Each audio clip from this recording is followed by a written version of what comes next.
Well, being around my dad was always exciting because you never knew what the guy was going to come up with.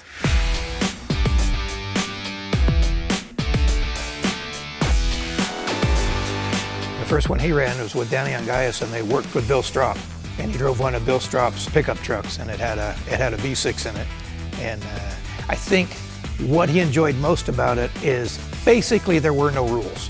I mean, he built it the way he saw it. But the thing that was real funny about that first race is him and Angaius were running down actually a fairly smooth dirt road down by Camelou, and a bunch of these guys passed him, locals, passed him in a 63 Chevy.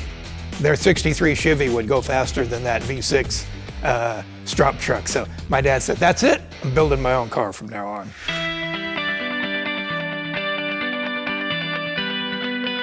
The Mexican government had an issue with the people that were running the race.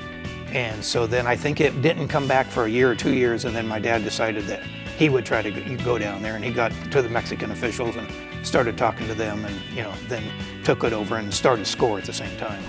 It was so funny because when my dad came into the office and John House was sitting there, and whoever that we had working on cars and stuff, and he says, okay, we're going to start this organization. It's going to be called SCORE, and we're going to start running races in Mexico. And we had nothing. No rule book, no pit stop stuff, no checkpoint stuff, and it all just developed right out of there. It was a blur for a couple of years, and developed it and got it running relatively efficiently, So, I mean, well, look what it's turned into today.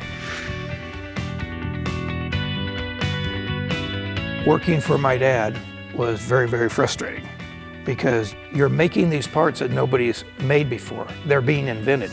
He's writing them on scratch paper in the middle of the night and bringing them to you and says, go ahead and make this. So you're trying to make everything be nice and right and perfect. And you get everything done. Maybe you worked on something for 3 weeks and he comes in and he changes it. He says, I want to change that. Cut that off of there and make a new one, different.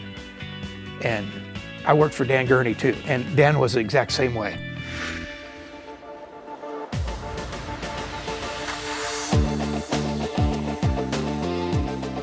It's so funny, all the years that my dad raced and I raced together, we never won the 1,000. And I was supposed to ride with him when he went back to a Volkswagen, and I was stuck in Brainerd, Minnesota at a Hempson race, and I couldn't make it back.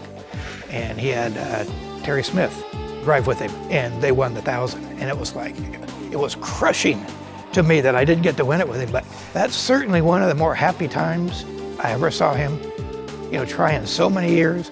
I mean, at the same time, it was disappointing because he wanted to win it in one of his creations, and he wanted a Volkswagen. I mean, nothing wrong with it. It got to the end.